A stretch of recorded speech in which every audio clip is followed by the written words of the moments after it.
Raumati Coast Kindy is recovering fast from the shocking fate of its pet rooster. Without warning, it was shot by the council after complaints it crowed through the night.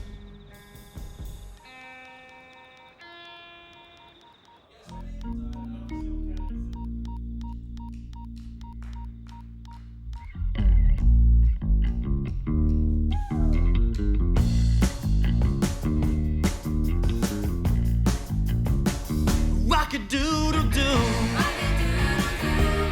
rock-a-doodle-doo, rock-a-doodle-doo,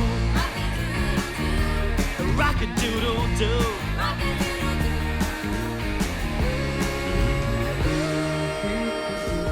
I can't help but let it out. Okay, Joe, you tell me you're a musician. That is right, yeah. Okay, and so tell me something about the type of music you play and where you play. We're sort of influenced by a lot of old blues, Buddy Guy, you know, Hendrix, then Janis Joplin, that sort of stuff. How many people in your band? Just the three of us. Rock-a-doodle-doo, rock-a-doodle-doo, rock-a-doodle-doo. Well, we've always had animals and quite well known at our kindergarten for the animals, and at the moment I've got my 2 chickens there every day, and that's how they're learning about empathy. Let it out. I've got to crow, I've got to shout. Good morning, Animal Control. So the rooster and the hen sort of adopted the kindergarten and came in and cleaned up the children's crusts and their morning tea and ate their food, and they were there every day and the children befriended them. Rock-a-doodle-doo, said rock-a-doodle-doo. But then I did hear from the neighbours that the rooster was being a bit of a pain because he used to wake them up very early in the morning. You know, I wouldn't know what I'd be doing if I didn't have my music to, you know, if I wasn't doing that. You know, I spent 40 hours in a few days one time, just sat down all of Friday afternoon, Friday night till 2 in the morning, you know, just like, you know, So all of Saturday, all of Sunday. The morning times is a real good time for the sound to come out, isn't it? Yeah, oh, definitely, because I mean, there's no distractions. Yeah, I mean, so early mornings is like the time that you make your sound. Yeah, you definitely. know, or other people definitely. who might see that as noise.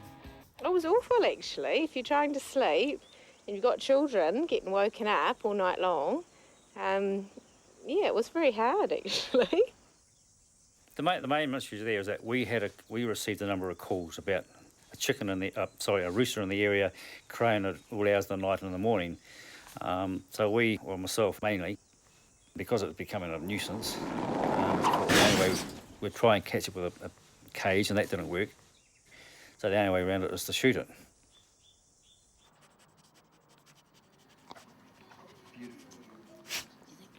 Okay. I think, again, we must keep everything in perspective.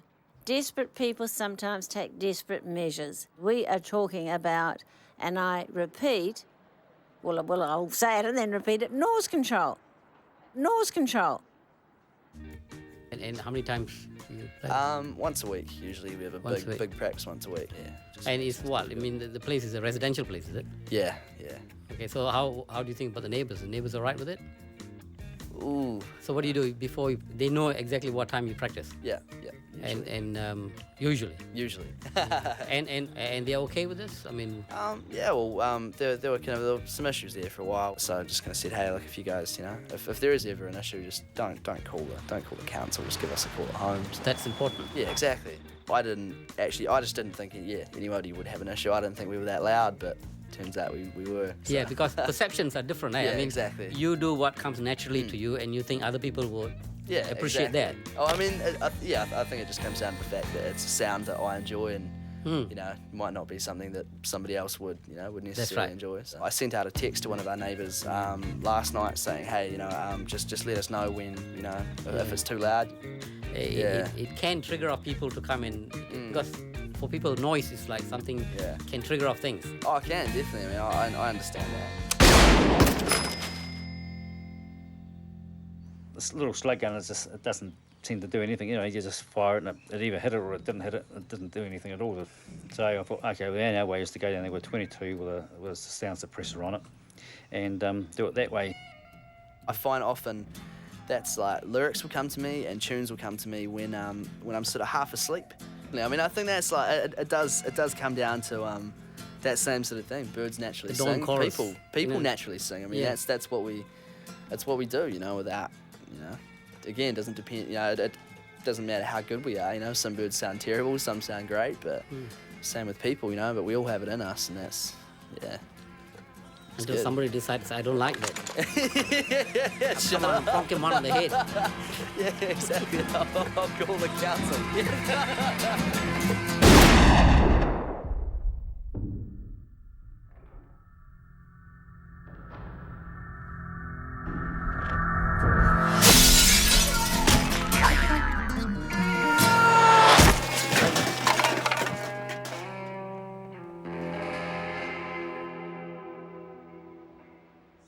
Yeah, I hit it, and then because it ran off into the blackberry, and because you had to look around there, couldn't find it. I thought it will die there, and unfortunately, it didn't.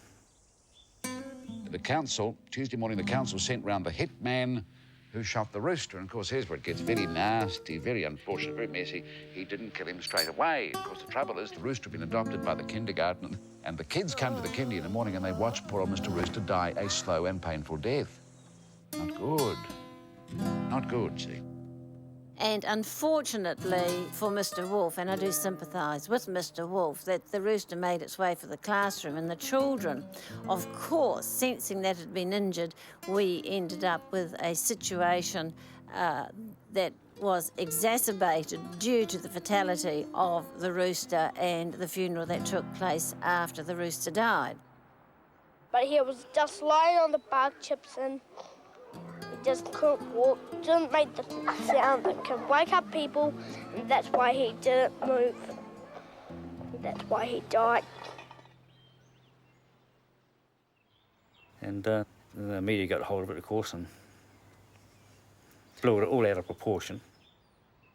We tried to not avoid but not blow out that the rooster was shot. So we didn't want the children to think that there was people walking around with guns and could shoot you. It's quite an exhausting day because, you know, you had this trauma of the rooster being shot in the way he did. Then you had the media all arriving on your doorstep and you think, hang on, I'm just running a kindergarten here. I think they didn't really announce that they were coming. They just suddenly arrived. Yes, I mean, they walk in with cameras and you're trying to tell the story and you think, it was just a small community thing that happened, and how did it get to national news? International, apparently. Yes, it was in the papers in London, I heard. Amazing.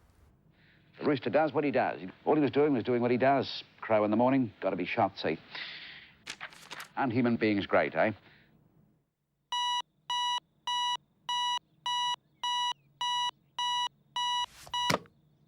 Kia ora, my name is, actually, my byline in my newspapers, stories, say it's K. Gurunathan. My name is actually Gurunathan, son of Krishnasamy, but it's too long. I am a Malaysian Indian, meaning I'm of Indian origin, but a citizen of Malaysia.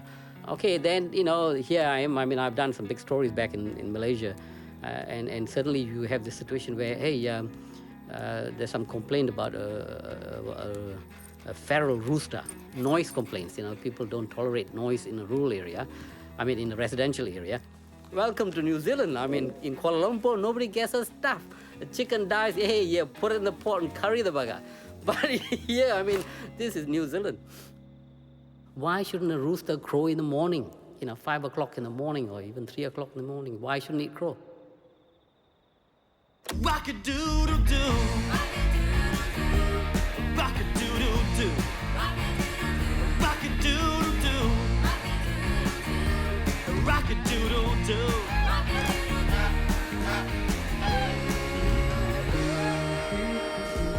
I can't help but let it out. I got to crow, I got to shout. You can put it on my grave, but not on my face. To live in silence is to live in disgrace. I'm taken from suburbia, I'm taken from my home. I'm taken to a land where the giants roam. They tell me that my time is through. Well, I got one thing to say to you. Rock-a-doodle-doo.